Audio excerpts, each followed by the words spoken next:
Hey team, so today we're going to talk about your iceberg because that's ultimately what you are. If we think about an iceberg, in fact, Andrew, you'll only see probably 10 to 15% maximum, maybe even 5 to 10% of an individual. And what I mean by that is if you look at the top of an iceberg, if you look at that as being yourself, you only see the things that people do, so the actions, the results, or the behaviors that person has. Now that's normally a makeup of a few things. So the outcomes are normally something of the inputs. So if you want to get better outcomes, change the inputs. So if we look at what comes beneath the surface as you as an individual, you've got things like the values that you have as a person, which normally come down from generation to generation to generation. For instance, me, I was brought up in a coal mining village where the majority of people stay in that village for the rest of their life and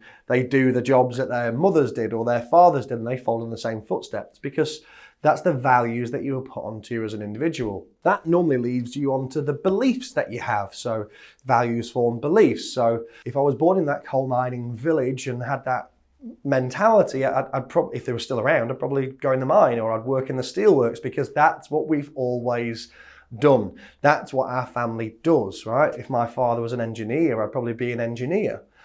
Well, you've got to look at, well, what are your values as an individual? What is it that you want to accomplish with your life? And then work on, so what beliefs do I need to have? Is my belief that everything is limitless? Can I achieve whatever I want, provided that I put my mind to it? So me, I moved away from that coal mining village. Not that that's a bad thing. It was a bad thing for me because I wanted to do other things. When I was 16, actually, I moved out and went to the big bright city because that's what I wanted to do. And I needed to work on two things. So if I believed that everything was limitless and I wanted to achieve bigger and better things than just working in the steelworks, I had to work on two things, which is the knowledge and skills. The knowledge and skills that I had to become either a great leader or a great coach or to know about business. I'd have to work on those things. So one of the beliefs and values that I had was I needed to get better knowledge. So then I decided that I'd read a book a week until I had the skills and knowledge to be able to impart wisdom on others. Because I worked on my values, because I worked on my beliefs, my knowledge and my skills, my behaviors, my actions, the results that I got were different of those that just stayed in that mentality. So if you look at all that, what I actually did is I completely changed the environment that I was in. You change the environment of an iceberg, what happens to the iceberg? Most of you are always thinking, you're thinking right now that it melts. Well, not if I put it in a colder environment. The iceberg gets bigger. So you change the environment that you're in.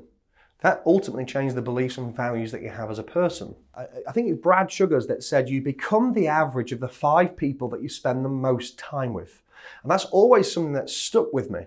So whoever I spend time with, I'll become the average of those. So if you want to be a great managing director of a business, if you want to become a great CEO, if you want to become the best leader, well, find great leaders, great MDs, great CEOs to spend time with. And what you actually see with those people is they're prepared to give you time.